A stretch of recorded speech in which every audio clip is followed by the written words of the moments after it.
On Thanksgiving Day, my daughter-in-law said, "Dinner's at my mom's. You stay home." I didn't argue, I just booked a trip.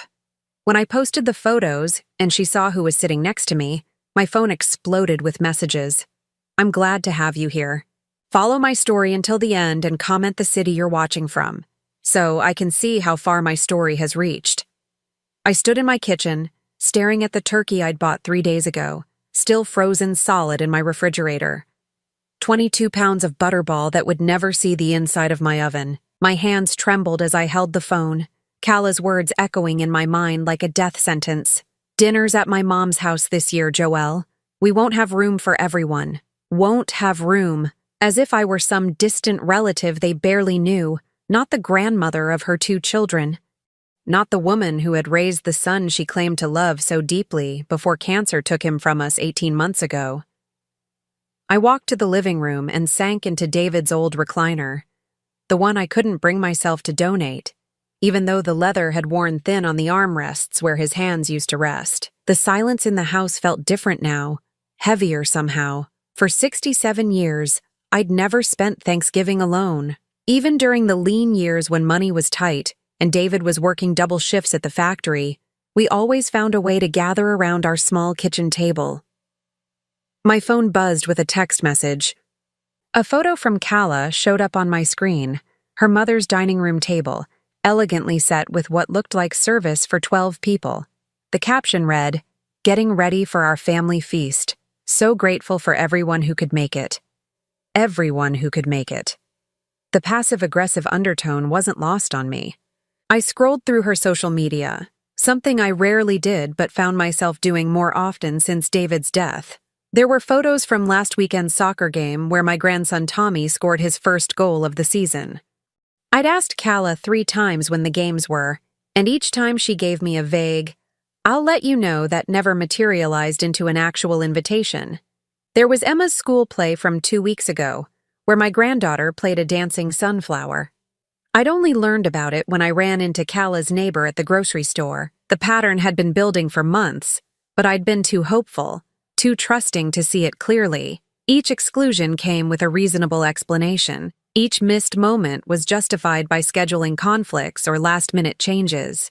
But looking at that perfectly set table, I finally understood the truth. Kala didn't want me around. I thought back to the days immediately after David's funeral, how she'd seemed genuinely grateful for my help with the children while she dealt with her grief.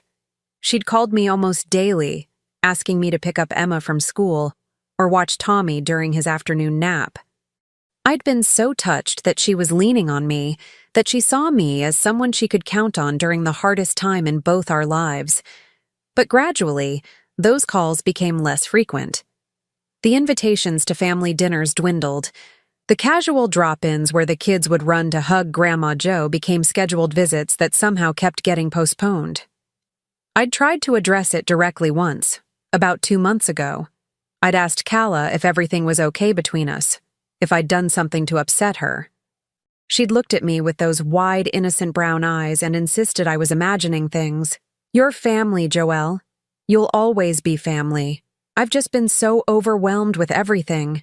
Overwhelmed." Yet she seemed to have plenty of time for her book club, her yoga classes, and her girls' nights out that she documented extensively on Facebook.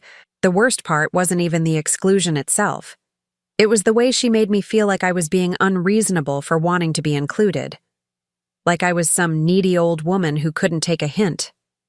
When I'd mentioned wanting to take the kids to the zoo last month, she'd sighed and said, "Joelle, I really need to establish some stability in their routine right now."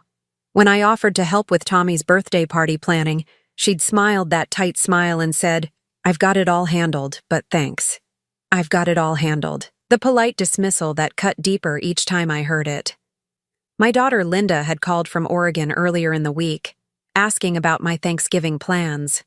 When I told her I'd be spending it with Kala and the kids, I could hear the concern in her voice. "Mom, are you sure?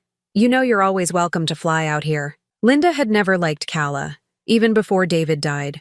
She'd always said there was something calculated about my daughter-in-law, something that felt performative rather than genuine. I'd defended Kala then, believing that Linda was just protective of her brother, and maybe a little jealous of how quickly David had fallen for his college girlfriend.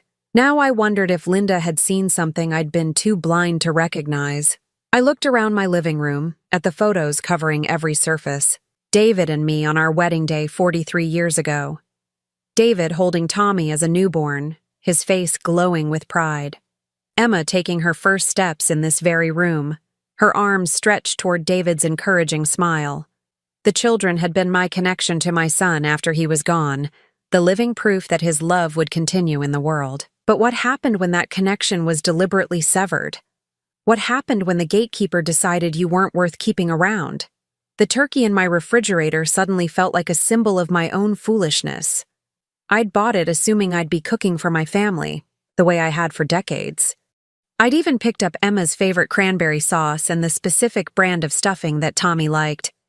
All of it sitting in my kitchen like evidence of a celebration that was never going to happen. I grabbed my purse from the hallway table, my mind suddenly clear for the first time in months. If Calla wanted to exclude me from her version of family, fine. But I wasn't going to sit in this empty house feeling sorry for myself while she played happy families with everyone except me. I had 24 hours until Thanksgiving. 24 hours to decide who I really was, the discarded grandmother accepting scraps of affection, or the woman who'd raised 3 children, buried a husband, and survived more disappointments than Calla could imagine. My phone rang as I reached for my car keys. Calla's name appeared on the screen, and for a moment, my heart leaped. Maybe she'd reconsidered. Maybe she'd realized how cruel her exclusion had been. Hello? Hi, Joelle. I just wanted to make sure you were okay with tomorrow's arrangement. I know it's different from what you're used to. Different from what I'm used to. Like spending Thanksgiving with my family was some quaint tradition I needed to get over. I'm perfectly fine, Calla. Great! I thought maybe you could use the quiet time anyway. I know the holidays have been hard since David. She trailed off, leaving the implication hanging. That I was too fragile, too broken by grief to be good company. That my sadness would somehow taint their perfect family gathering. You're right, I said, surprised by the steadiness in my own voice. I think I'll use the time differently this year. There was a pause. I could almost hear her trying to figure out if there was any passive-aggressive undertone to my response. Wonderful. I'll call you Friday and maybe we can arrange something for the weekend. Maybe. Another maybe to add to the collection of empty promises. After I hung up, I sat in my car for several minutes, feeling something I hadn't experienced in months. Not anger, exactly, and not sadness. Something sharper and more energizing. For the first time since David's death, I felt like I had a choice to make. And I was going to make one that surprised everyone, including myself. I pulled out my phone and scrolled through my contacts until I found a number I hadn't dialed in over 2 years. My finger hovered over the call button for a long moment before I pressed it. The phone rang 3 times before a familiar voice answered, warm and slightly questioning. Marcus, it's Joelle. Joelle?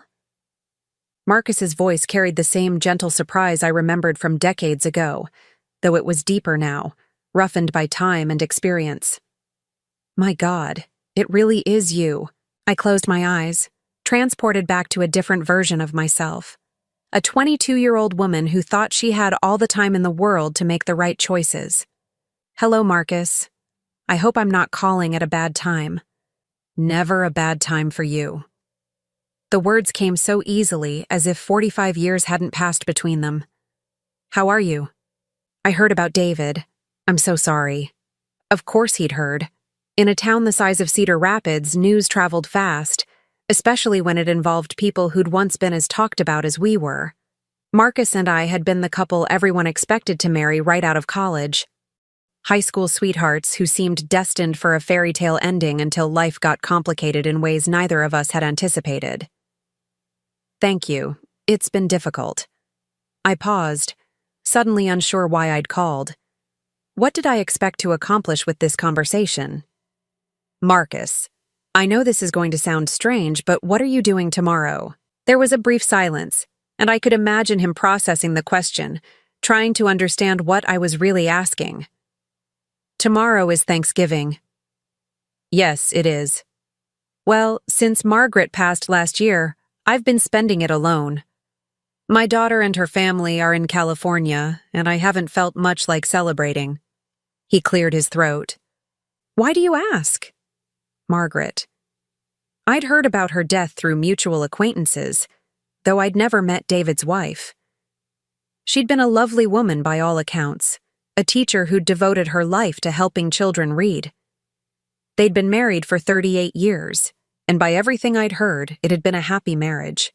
The kind of partnership I'd always hoped Marcus would find after everything that happened between us. I find myself in a similar situation, I said carefully. My daughter-in-law has made other arrangements, and I'm looking at spending the day alone as well. That doesn't sound like the Joelle I remember. You always had family around, people who needed taking care of. He was right. Even after David and I married, even after Linda and Michael were born, I'd always been the one coordinating holiday gatherings, making sure everyone was included.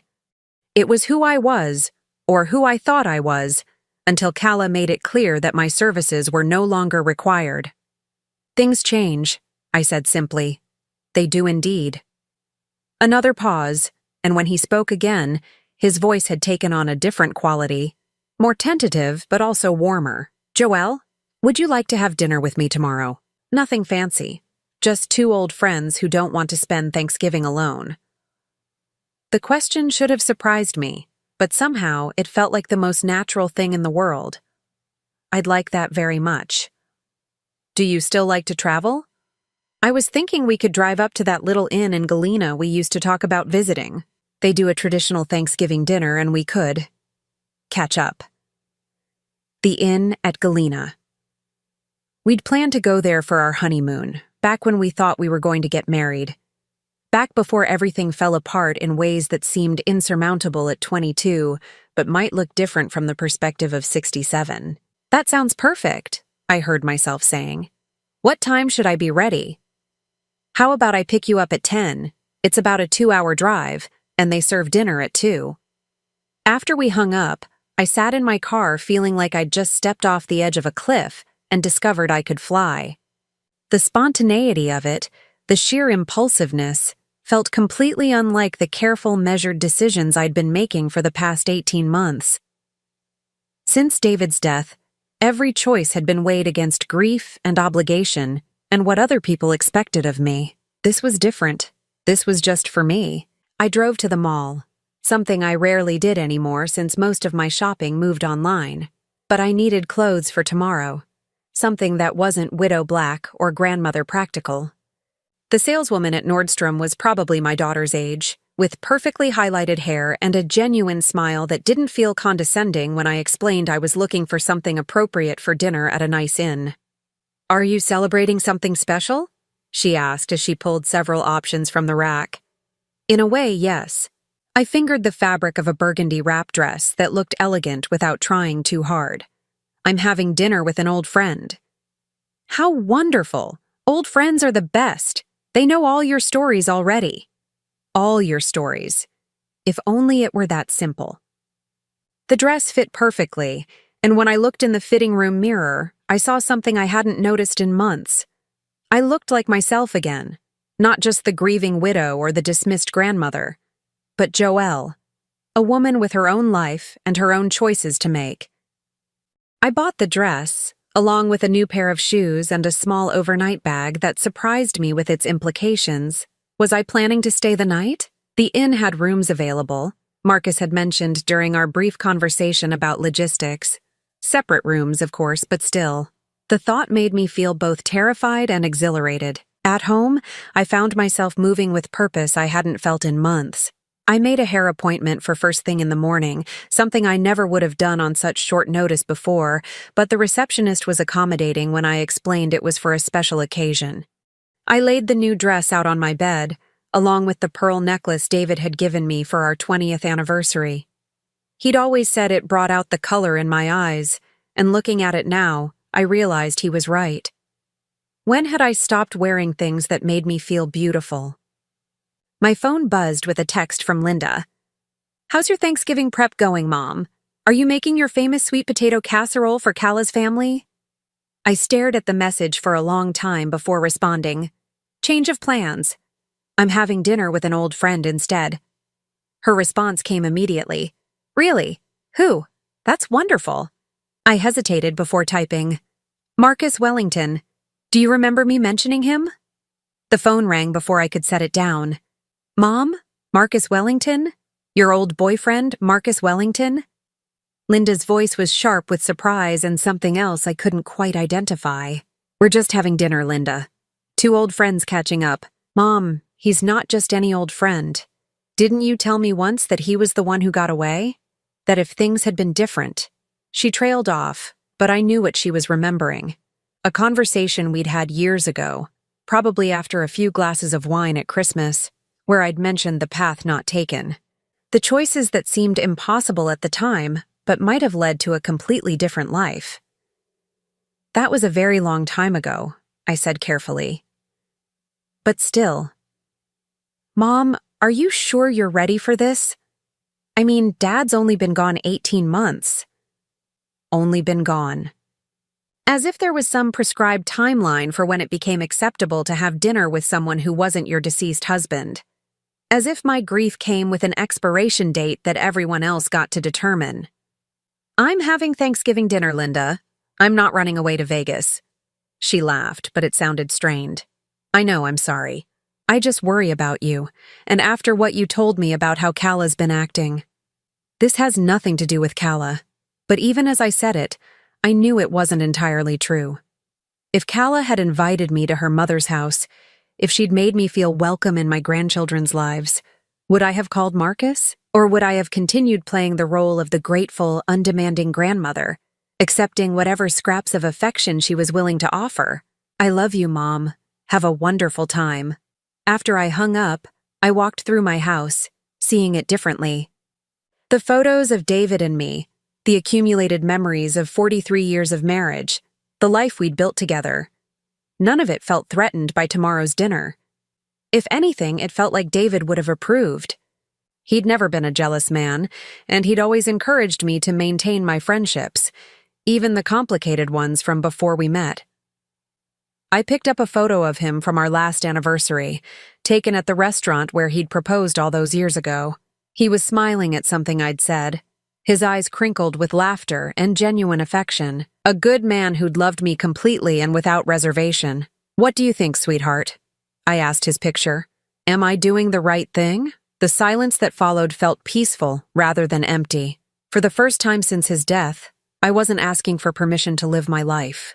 I was simply living it. I was in the middle of packing my overnight bag when the doorbell rang. Through the peephole, I could see Kala standing on my front porch, shifting her weight from foot to foot in the way she did when she was nervous or upset about something. I opened the door, and her eyes immediately went to the overnight bag in my hand. Going somewhere? She asked, her tone casual but her eyes sharp with curiosity. Actually, yes. I have plans for tomorrow. Her eyebrows shot up. Plans? What kind of plans? For a moment, I considered telling her the truth. But something in her expression, a kind of proprietary concern that suggested she thought she had the right to approve my social calendar, made me pause. I'm having dinner with a friend. Oh, she looked genuinely surprised, as if the idea that I might have friends she didn't know about had never occurred to her. Well, that's nice. I just stopped by to drop off some leftovers from tonight's prep. Mom made way too much stuffing. She held out a small container, the kind gesture that might have meant something if it hadn't come with the underlying message that these were scraps, extras that nobody else wanted. That's thoughtful, thank you. So, this friend, she pressed, not taking the hint that I wasn't interested in sharing details. Anyone I know? I met her eyes steadily. No, I don't think you do. Something shifted in her expression, a flicker of something that might have been alarm or might have been irritation. As if my having a life outside of her control was somehow problematic. Well, I hope you have a nice time. After she left, I realized I was smiling. For the first time in months, I had a secret. Something that belonged entirely to me. That Kala couldn't organize or approve or dismiss. Tomorrow, I wouldn't be the excluded grandmother sitting alone in my house. I'd be a woman having dinner with someone who'd once known her better than anyone. The question was, who would I discover I'd become in all the years between then and now? The drive to Galena passed in comfortable conversation, punctuated by moments of profound silence. Marcus looked distinguished behind the wheel of his silver Lexus. His hair completely white now, but still thick, his profile showing the same strong jawline I remembered from our college days. He'd aged well, the way men do when they take care of themselves and haven't been worn down by disappointment. We talked about safe subjects at first. The changing landscape along Highway 20, his retirement from the insurance business 3 years ago. My volunteer work at the library before David's illness made it impossible to maintain regular commitments. But underneath the polite catching up, I could feel the weight of everything we weren't saying, all the history that stretched between us like a bridge neither of us was quite ready to cross. The inn at Galena sat on a bluff overlooking the Mississippi River, its Victorian architecture and wraparound porches exactly as I'd imagined all those years ago.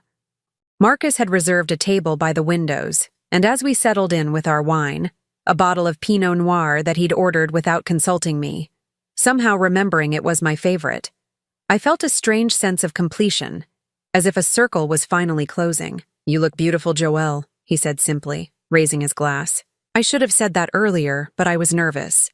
Nervous? I laughed, touched by his honesty. We're both too old for nerves. Are we?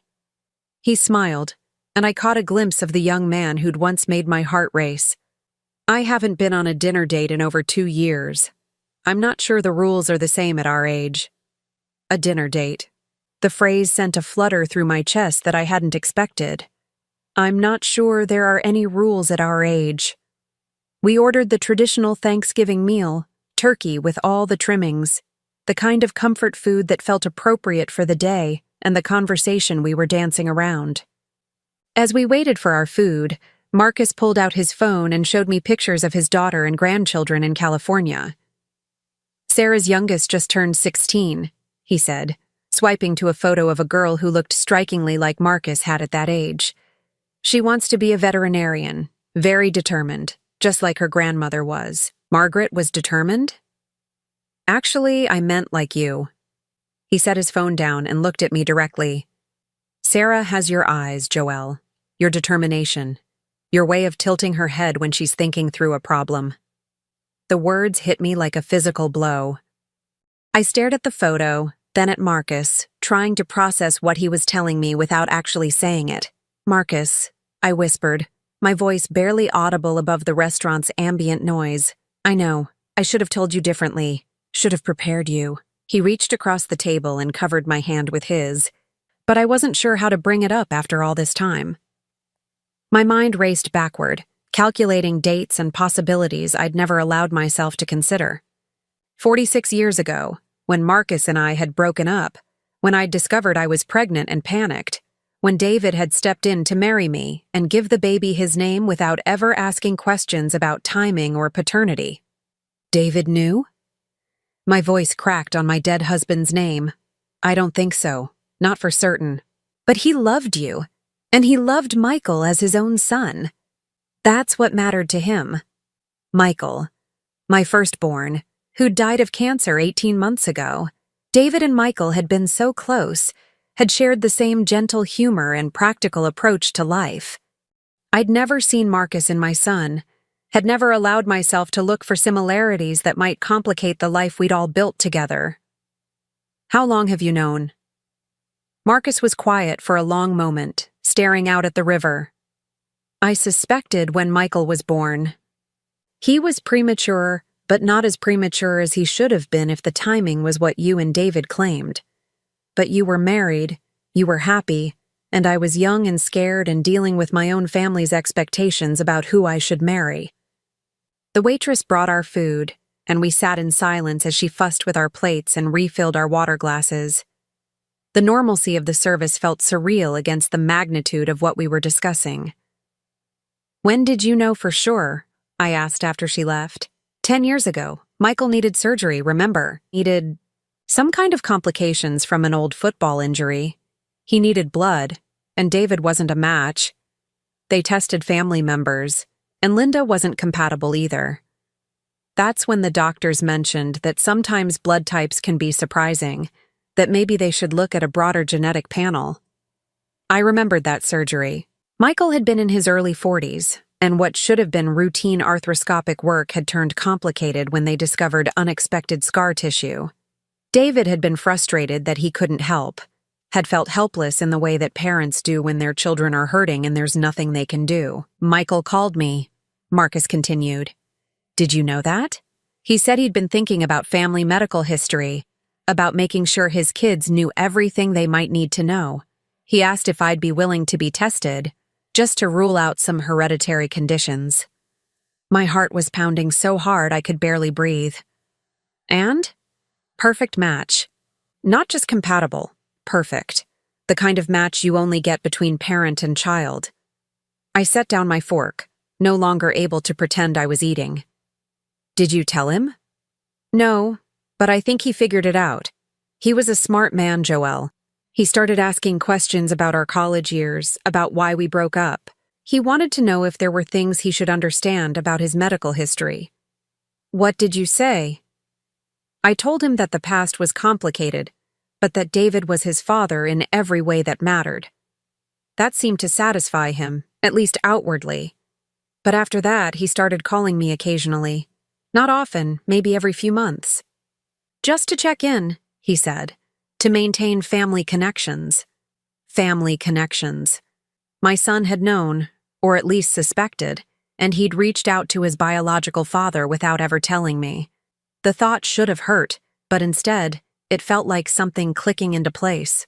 Michael had always been curious about genetics and family traits, had always been the one asking questions about relatives he'd never met, and family stories that didn't quite add up. He never said anything to you? Marcus asked gently. I shook my head. Not directly.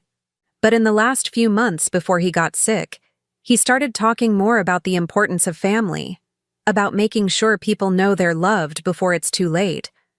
I thought he was just being sentimental because of David's age. Maybe he was.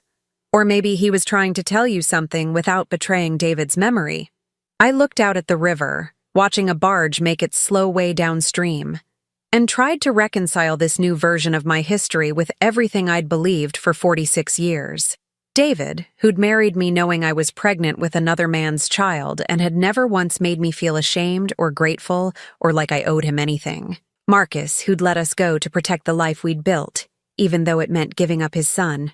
Michael, who'd figured out the truth and had found a way to honor both of his fathers without causing pain to anyone. Why are you telling me this now? I asked. Marcus was quiet for so long I thought he might not answer. When he finally spoke, his voice was thick with emotion. Because when I heard about Michael's death, I realized I'd lost my son twice. Once when I walked away 46 years ago, and again when cancer took him before I could figure out how to be part of his life properly. I don't want to make the same mistake with you. Marcus, I'm not asking you to choose me over David's memory. I'm not asking you to rewrite history or pretend the life you built wasn't real and good. But I'm asking if maybe, after all this time, we could find a way to be in each other's lives again.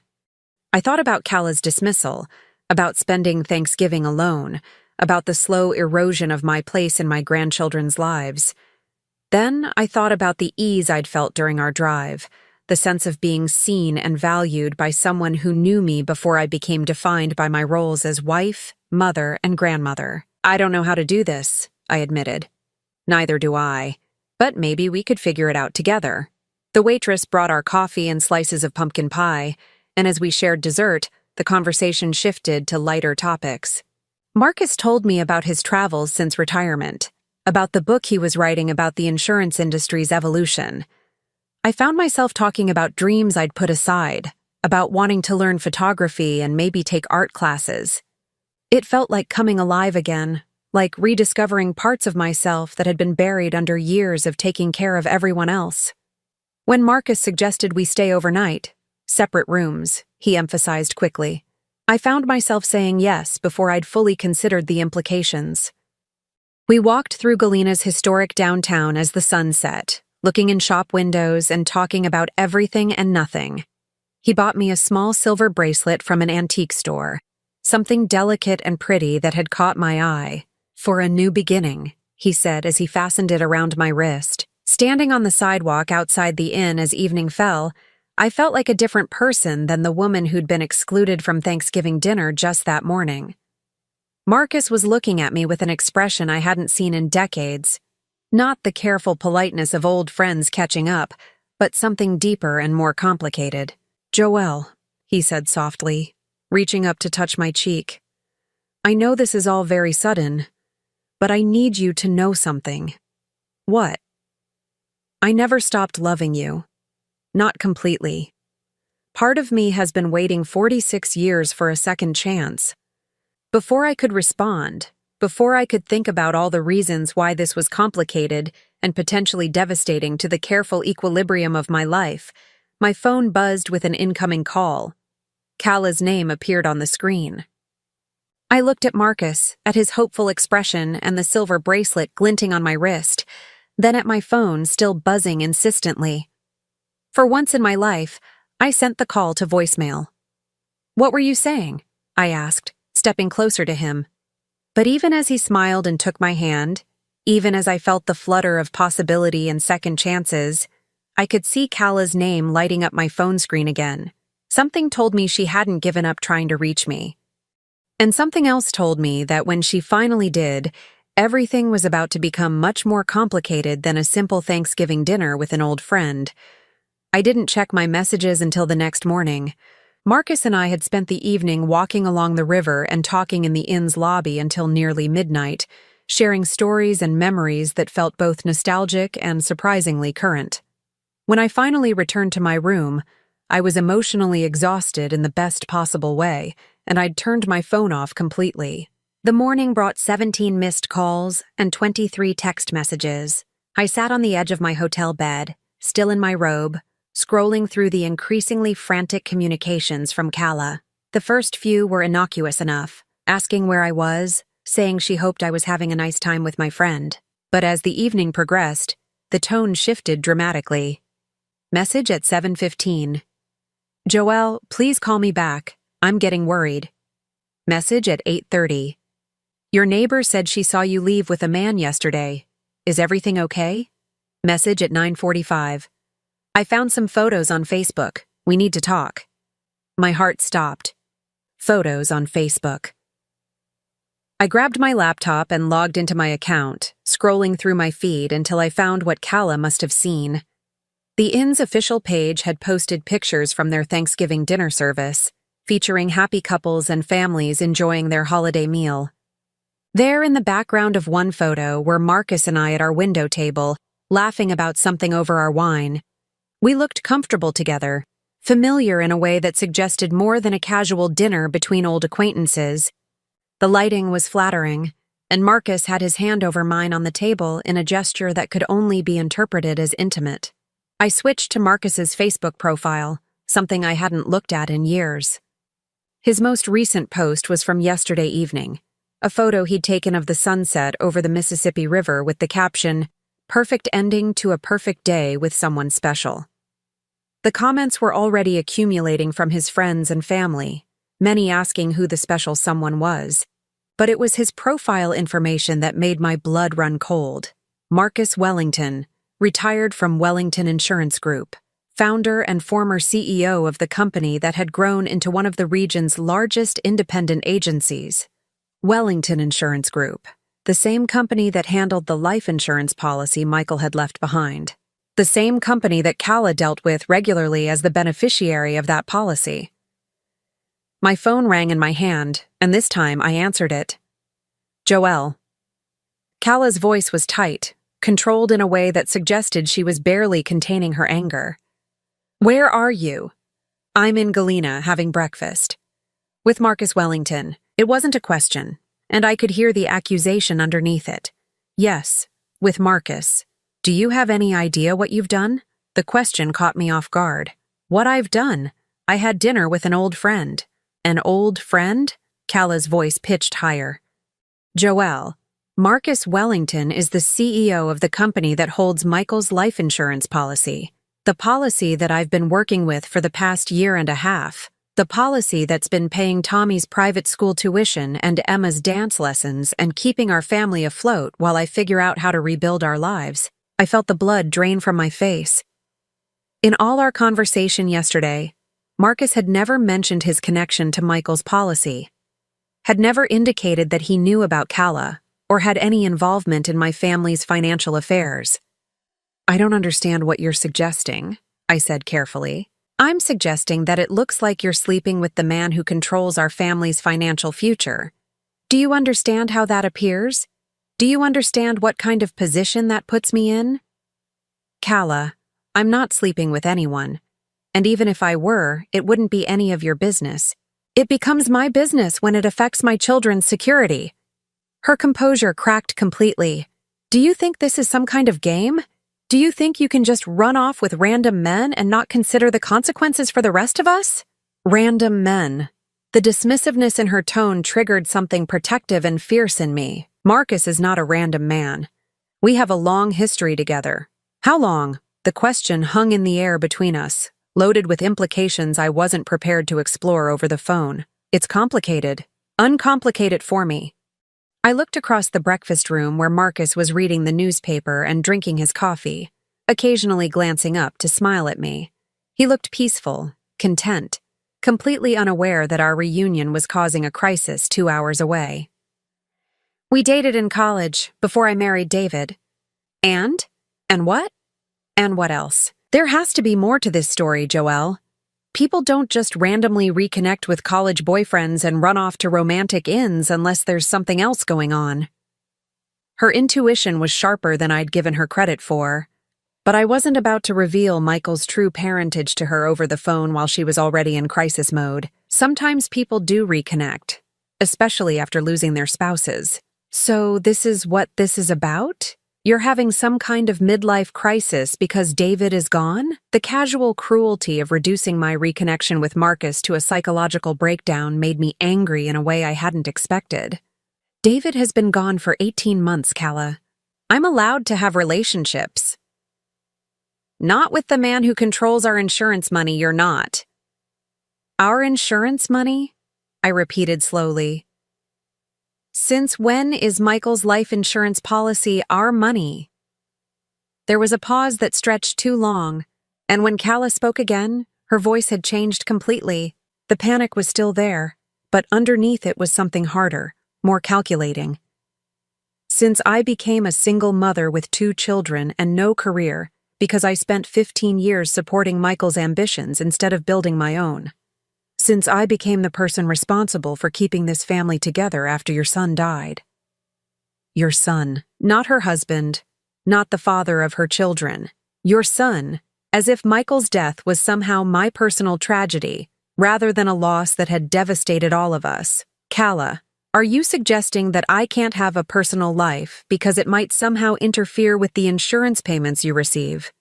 "I'm suggesting that you're being incredibly selfish and short-sighted, that you're jeopardizing our financial security for some romantic fantasy with a man who could destroy us with one phone call."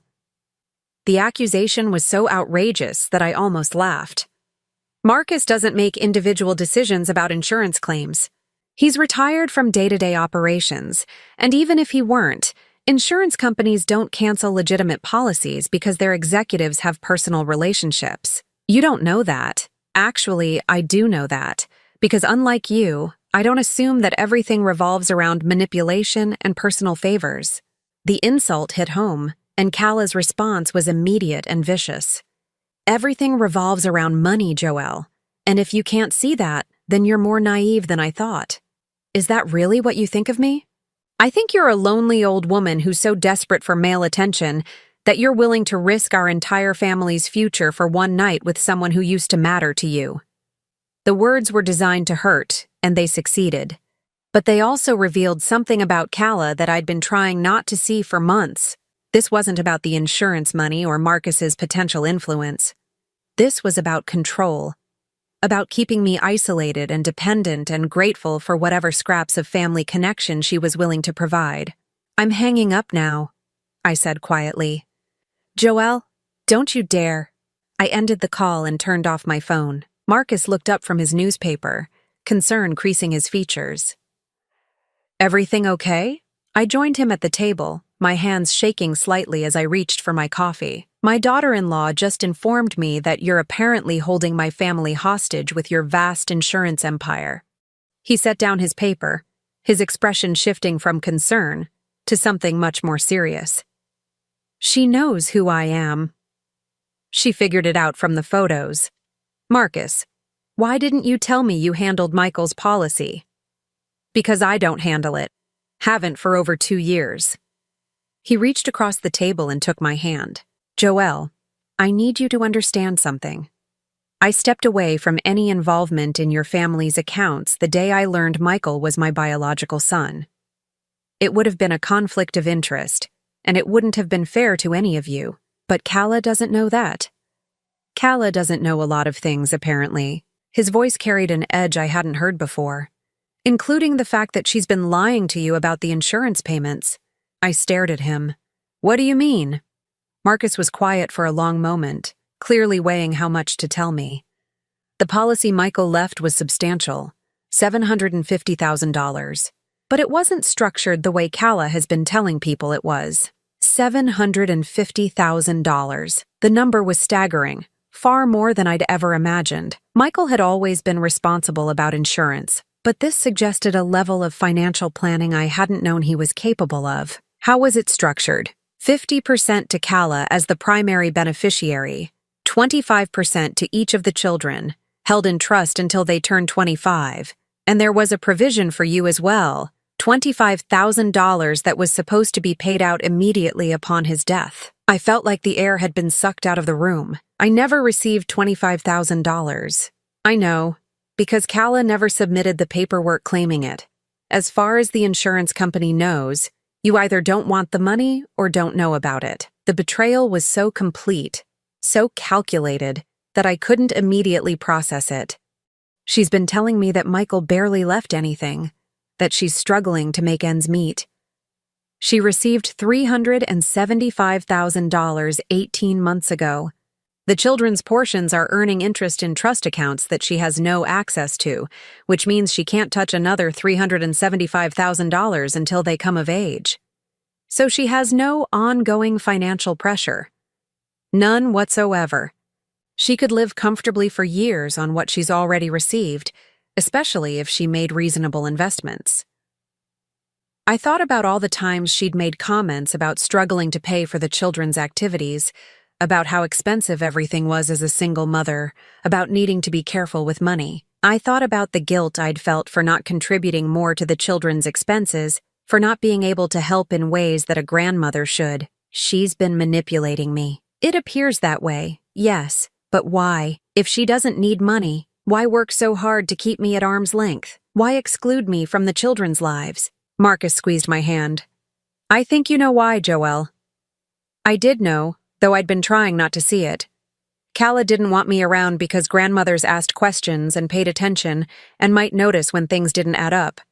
She didn't want me forming independent relationships with Tommy and Emma because children who loved their grandmother might mention things that contradicted the narrative she was building. She wanted to be the sole authority on Michael's memory and the children's future, with no interference from the woman who'd raised the man she claimed to have loved.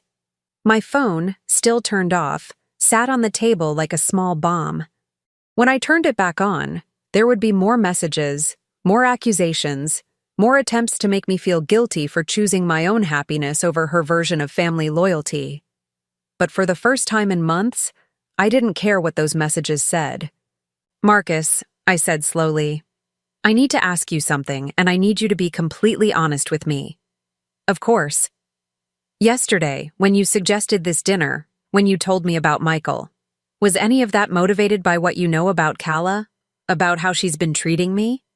He considered the question seriously before answering. "Partly, yes. I've been watching from a distance and I've seen how she's isolated you. But mostly, it was motivated by the fact that I've missed you every day for 46 years, and I finally had a reason to call." I believed him, which surprised me. After months of second-guessing every interaction and every motive, his honesty felt like a gift. "What happens now?" I asked. Now we finish our coffee, and then we drive back to reality and figure out how to navigate whatever storm is waiting for us. He was right about the storm. When I turned my phone back on, there were 37 new messages and 14 missed calls, not just from Kala, but from Linda, from neighbors, and from numbers I didn't recognize.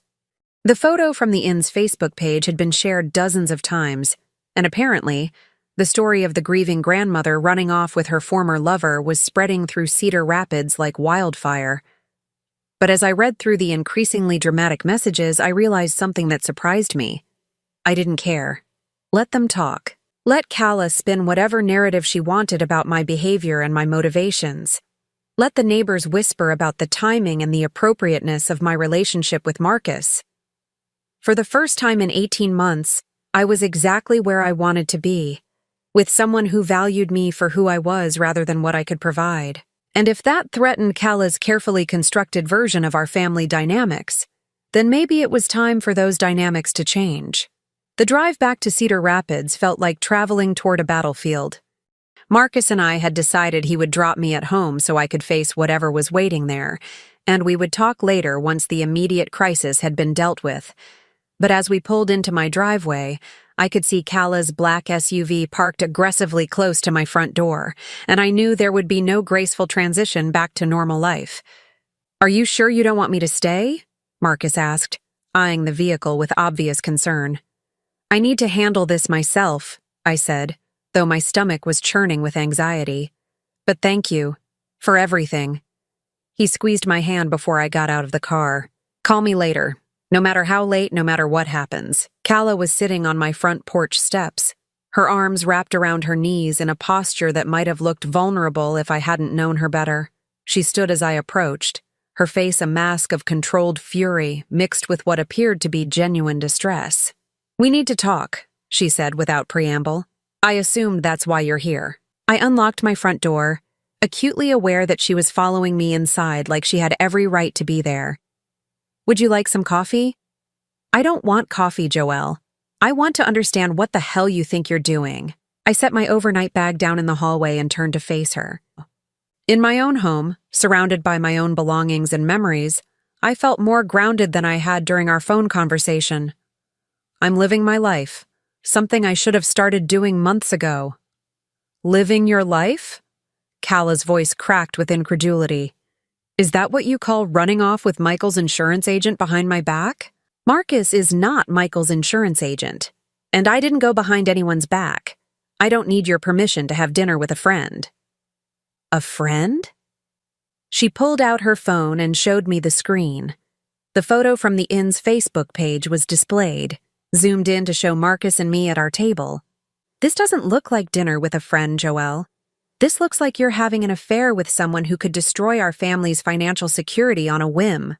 The word affair hung in the air between us, loaded with judgment and implications. I realized that in Kala's mind, I was still supposed to be the grieving widow, forever faithful to David's memory, available to help with her problems, but never entitled to my own happiness. First of all, Marcus has no involvement in your insurance matters. Second, even if he did, that wouldn't give you the right to control my personal relationships. It gives me the right to protect my children. From what? From their grandmother having a life? Kala began pacing around my living room, her agitation growing more pronounced. From the scandal, from the gossip. Do you know what people are saying? That you've lost your mind with grief, that you're making a fool of yourself chasing after some old boyfriend like a teenager. The cruelty of it took my breath away. Is that what you think? That I'm making a fool of myself? I think you're not thinking clearly. I think you're so desperate to feel young again that you're willing to jeopardize everything Michael worked for, everything he left behind for his children. What exactly do you think I'm jeopardizing? The question seemed to catch her off guard. She stopped pacing and stared at me, as if trying to determine whether I was being deliberately obtuse or genuinely didn't understand the threat she perceived.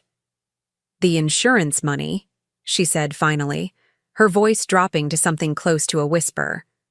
"If Marcus decides he doesn't like our family arrangement, if he thinks you're being taken advantage of, or if you two have some kind of falling out, The insurance money that Michael left for you and the children is not subject to Marcus's personal feelings.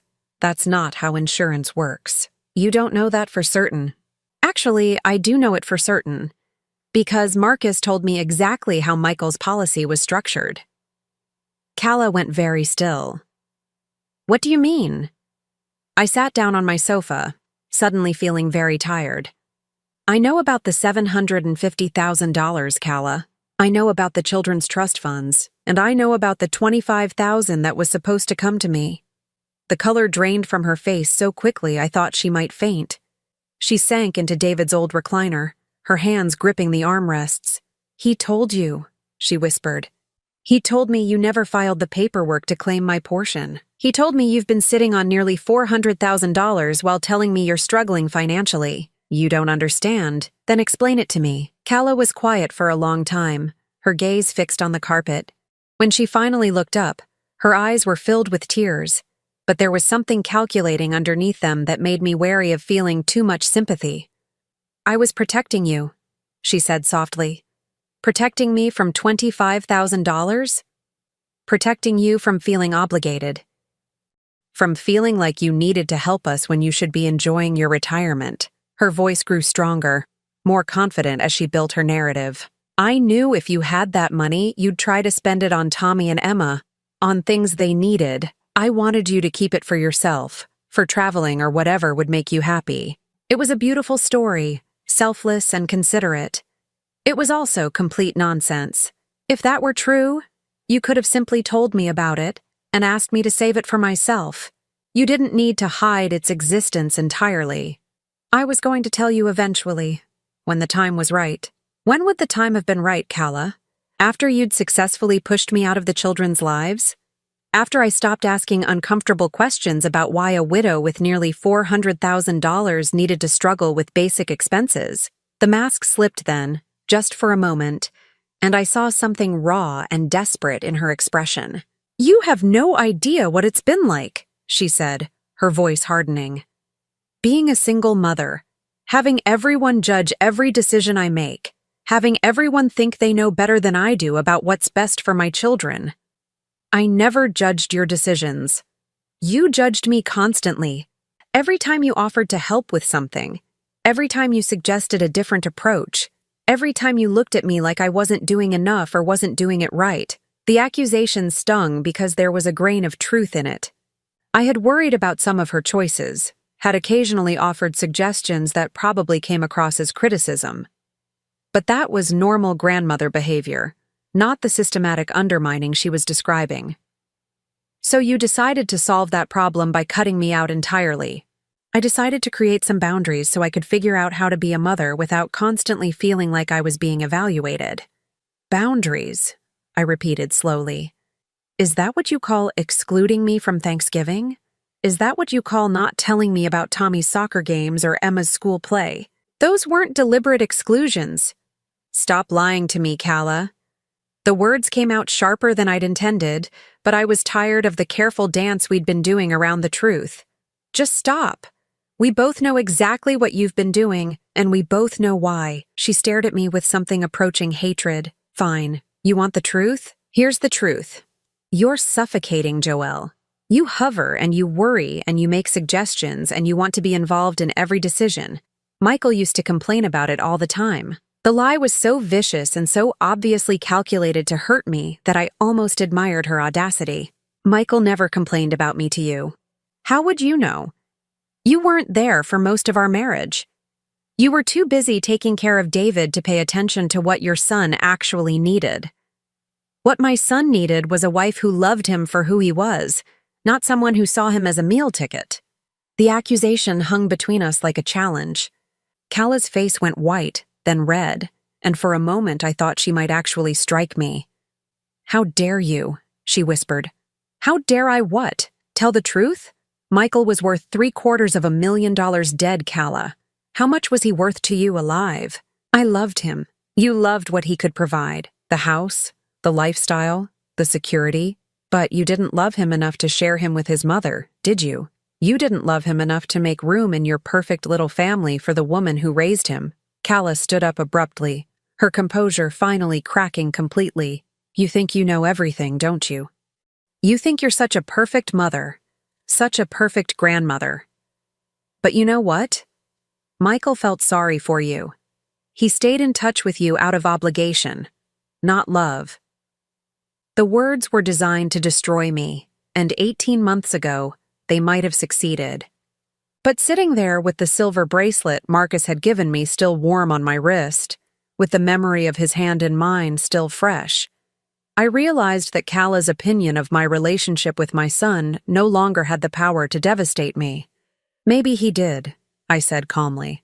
But obligation can be a form of love too, and at least he felt obligated to me.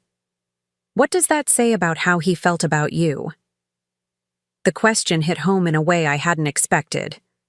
Cala's face crumpled, and for the first time since she'd arrived, I saw genuine vulnerability instead of calculated manipulation. He was going to leave me, she whispered. Before he got sick, he was going to leave me. He said he'd fallen out of love, that we'd grown apart, that he wanted to try counseling but he didn't think it would work. The admission stunned me into silence. I'd had no idea Michael's marriage was in trouble. In the last few months of his life, when the cancer treatments were overwhelming and everyone was focused on just getting through each day, family dynamics had seemed irrelevant compared to the larger battle we were fighting. The life insurance policy, she continued, her voice breaking. He increased it 3 months before he was diagnosed, not because he was planning to die, but because he was planning to divorce me. He wanted to make sure I'd be financially secure so I couldn't claim he was abandoning his children. The pieces clicked into place with devastating clarity. Michael's increased calls to Marcus, his questions about family medical history, his sudden interest in making sure everyone knew they were loved. He'd been preparing for a major life change when cancer derailed everything. So when he got sick, you had a choice to make, I said slowly. Be the devoted wife nursing her husband through his final illness, or be the woman he was planning to leave. I chose to love him, Cala said fiercely. I chose to be there for him, to take care of him, to make his last months as comfortable as possible. And I chose to make sure his children would remember him as a man who was loved and cherished, not as someone who was planning to abandon us. And you chose to make sure I wouldn't interfere with that narrative. She nodded, tears streaming down her face. You would have asked questions. You would have noticed things. You would have made it complicated. For the first time since this conversation began, I felt genuine sympathy for Cala. She'd been trapped in an impossible situation, trying to hold together a marriage that was already broken while dealing with a terminal diagnosis and 2 young children who needed stability. But sympathy didn't excuse the months of manipulation and exclusion that had followed. I understand why you did it, I said finally. But Michael has been gone for 18 months, Cala. At what point were you planning to stop punishing me for existing? I wasn't punishing you. You were. Because every time you looked at me, you were reminded that Michael might have chosen differently if he'd lived. You were reminded that there were people in his life who might have supported whatever decision he made, even if it meant the end of your marriage. Cala wiped her eyes with the back of her hand, leaving mascara streaks across her cheeks. So what happens now? Now you file the paperwork for my portion of the insurance money. Now you stop lying to the children about why their grandmother isn't around. And now you figure out how to co-parent with me instead of trying to replace me. And if I don't? I thought about Marcus waiting for my call, about the $25,000 that was rightfully mine, about Tommy and Emma growing up without really knowing their father's mother. Then I stopped making this easy for you. I stopped pretending that your version of family is the only one that matters, and I stopped protecting you from the consequences of your choices. Cala stared at me for a long moment, seeming to weigh her options. Finally, she picked up her purse and headed toward the door. I'll think about what you said. Don't think too long, I called after her. I'm done waiting for you to decide whether I'm worth including in my grandchildren's lives. After she left, I sat in my quiet house and realized that something fundamental had shifted. For months, I'd been trying to earn my way back into Cala's good graces, accepting crumbs of contact with Tommy and Emma and telling myself it was better than nothing. but I wasn't that desperate anymore. I had choices now, and people who valued me, and resources I'd forgotten I possessed. When I called Marcus that evening, my voice was steady. "How did it go?" he asked. "It went exactly as badly as expected, but for the first time in months, I don't care." "Good," he said simply. "That means you're ready for whatever comes next." "What comes next?" "Whatever we want to come next." The freedom in that statement, the possibility it represented, made me smile for the first time all day. Tomorrow, I would start the paperwork to claim my inheritance. I would call a lawyer to understand my rights as a grandmother. And I would begin building a life that didn't revolve around appeasing someone who had never wanted me around in the first place. Tonight, I was going to plan a future with someone who actually wanted to be part of it. 6 months later, I stood in the kitchen of Marcus's house in Galena, watching the sunrise paint the Mississippi River gold through the large windows. We'd decided to sell both our properties and buy this place together, a restored Victorian with enough space for his daughter's family to visit and close enough to Cedar Rapids that I could maintain regular contact with Tommy and Emma when Calla allowed it. The transition hadn't been smooth. There had been lawyers involved, family meetings that felt more like negotiations, and several weeks when I wondered if the battle was worth the emotional cost. But this morning, as I sipped coffee and planned the day ahead, I knew I'd made the right choice. My phone buzzed with a text message from Linda. "How's retirement treating you, Mom? Scott and I are still planning to visit next month." I smiled as I typed back, "Retirement is wonderful. Marcus is teaching me to fish, and I'm teaching him to make your grandmother's apple pie. Can't wait to see you both." The dynamic between my children and Marcus had been fascinating to navigate. Linda had been cautiously supportive from the beginning, mainly because she could see how happy the relationship made me. Michael's children had been more complex. Tommy, now 9, had adapted quickly to having another grandfather figure, while 11-year-old Emma was still working through her loyalty to her father's memory. But progress was being made. Last weekend, Marcus had attended Emma's piano recital, and she'd actually smiled when he complimented her performance afterward. Small steps, but meaningful ones. "Good morning, beautiful." Marcus appeared in the doorway, already dressed for our morning walk along the river trail. At 71, he was in better shape than most men 20 years younger, a benefit of his active retirement and generally optimistic outlook on life. "Good morning yourself?" I kissed his cheek as he poured his own coffee. "Sleep well?" "Better than I have in years. I think it's the company." We'd been living together for 3 months now, and I was still adjusting to the comfort of sharing daily life with someone again. It was different from my marriage to David, less focused on practical partnership and more on genuine companionship. Marcus and I were both old enough to know who we were, secure enough to respect each other's independence, and wise enough to appreciate the gift of finding love twice in one lifetime. "Any word from Calla this week?" he asked, settling into the chair across from me. "She called yesterday to confirm the kids can come for the weekend. No drama, no last-minute changes. I think she's finally accepting the new normal." The new normal had taken months to establish. After our confrontation at Thanksgiving, Calla had initially tried to dig in harder, threatening to limit my access to the children even further if I insisted on claiming the insurance money. But when my lawyer pointed out that grandparents had legal rights in Iowa and that her financial manipulations might not look favorable in a custody proceeding, she'd backed down. The $25,000 had been processed within 2 weeks. I'd used part of it to establish college funds for Tommy and Emma, money that Calla couldn't access or control.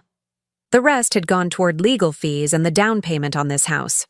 More importantly, we'd established a formal visitation schedule. Every other weekend, alternating holidays, and 2 weeks during the summer when the children could stay with Marcus and me.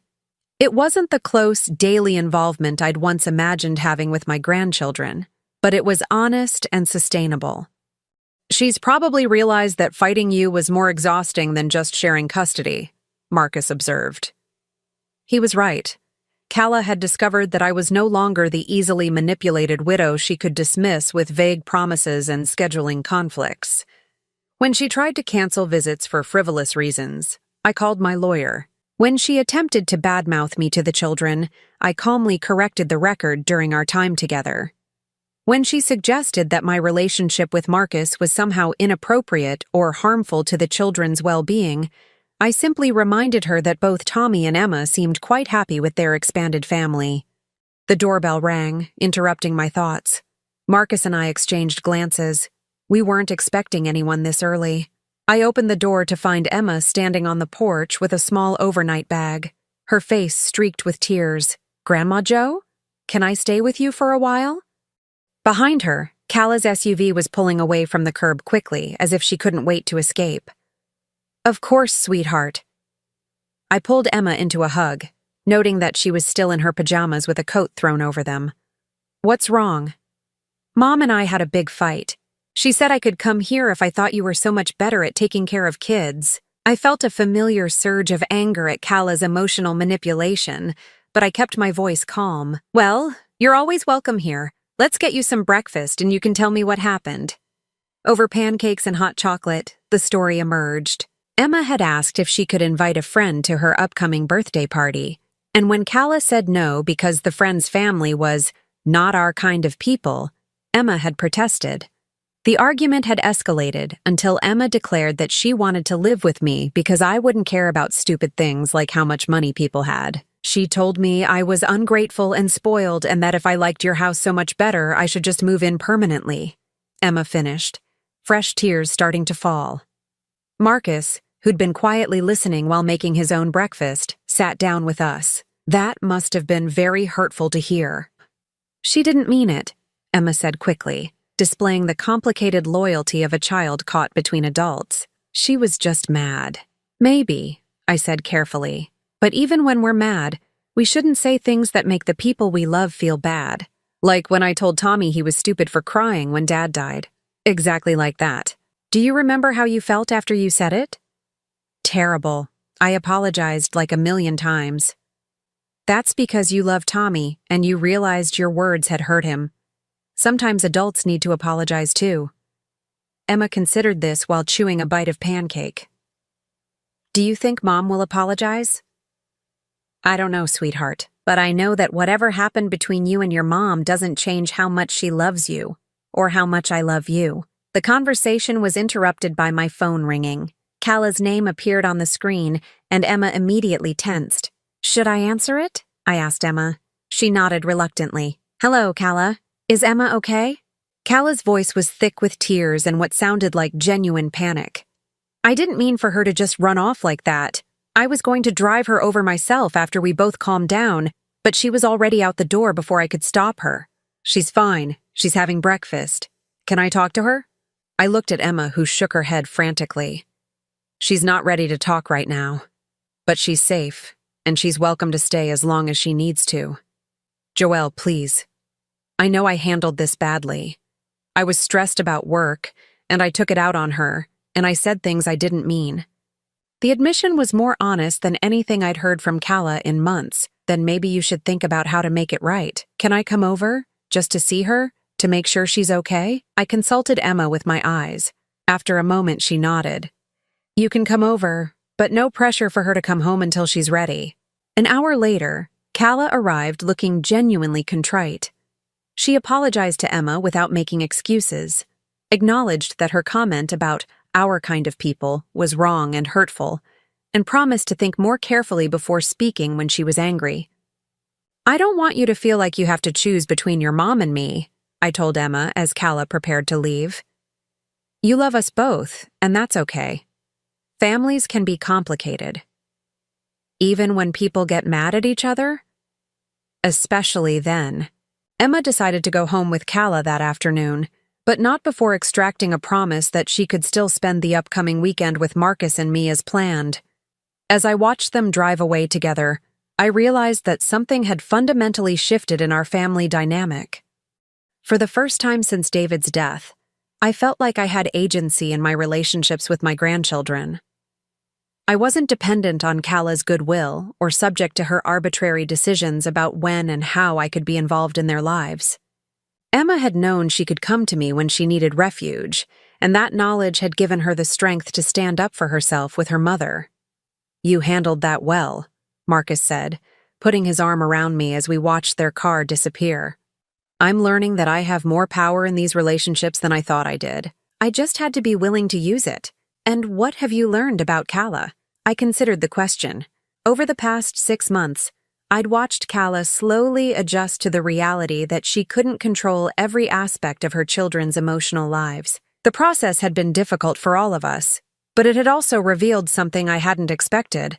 Underneath the manipulation and the desperate need for control was a young woman who was genuinely terrified of being abandoned. I've learned that hurt people sometimes hurt people, I said finally. And that forgiveness doesn't mean allowing yourself to be treated badly. Very wise. I had a good teacher. I smiled up at him. Plus, it's easier to be generous when you're not constantly afraid of losing everything. That evening, as Marcus and I sat on our porch watching the sunset over the river, my phone buzzed with a message from Emma. Thank you for letting me come over today. I love you, Grandma Jo. I showed the message to Marcus, and he squeezed my hand. No regrets? He asked. I thought about the question seriously. The past year had been tumultuous, filled with difficult conversations, painful realizations, and the kind of family drama I'd never imagined being part of. But it had also brought me Marcus, a deeper relationship with my grandchildren, and a sense of my own worth that I'd lost somewhere along the way. None, I said firmly. Not a single one. As if to punctuate the moment, another message came through. This time from Tommy. Mom says we can come fishing with Marcus next weekend. Can he teach me to catch a really big one? I laughed, feeling lighter than I had in years.